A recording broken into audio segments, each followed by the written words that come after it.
ដំបងធ្វើការកាត់ប្រួយហើយនឹងផ្នែកបង្គាចេញបន្ទាប់មកលាងទឹកឲ្យស្អាតបង្គានេះខ្ញុំប្រើចំនួន500ក្រាម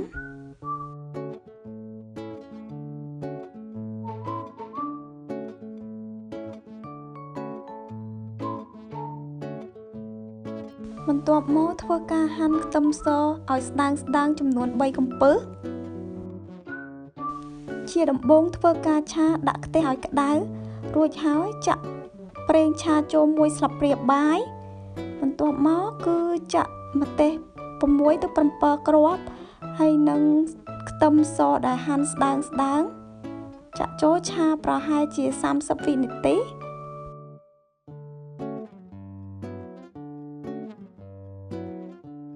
គ្រឿងស្លឹកគ្រៃប្រើចំនួន3ស្លាបព្រាបាយហើយនឹងម្សៅម្ទេស1ស្លាបព្រាបាយម្សៅម្ទេសនេះដាក់ក៏បានមិនបាច់ដាក់ក៏បានគ្រាន់តែដាក់ឲ្យវាមានពណ៌ក្រហមស្អាតទេអំបិលកន្លះស្លាបព្រាកាហ្វេទឹកត្រី1ស្លាបព្រាបាយនិងស្ករស1ស្លាបព្រាបាយពេញហើយនឹងម្សៅស៊ុប1ស្លាបព្រាកាហ្វេឆាគ្រឿងឲ្យចូលគ្នាឲ្យឈ្ងុយល្អចំនួន2នាទី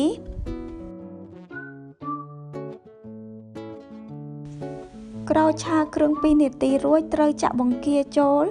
ឆាបង្គាឲ្យបាន2នាទី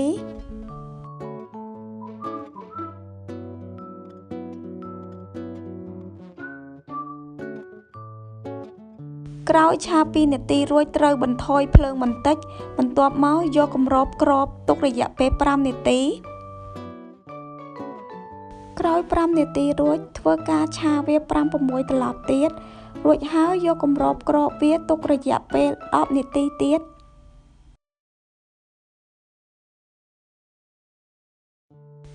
បង្គា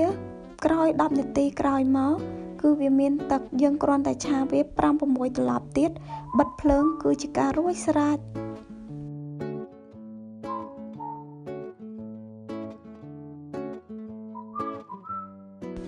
បង្គាឆាគ្រឿងបានរួចរាល់ហើយសង្ឃឹមថាបងប្អូននឹងចូលចិត្តคลิปវីដេអូនេះ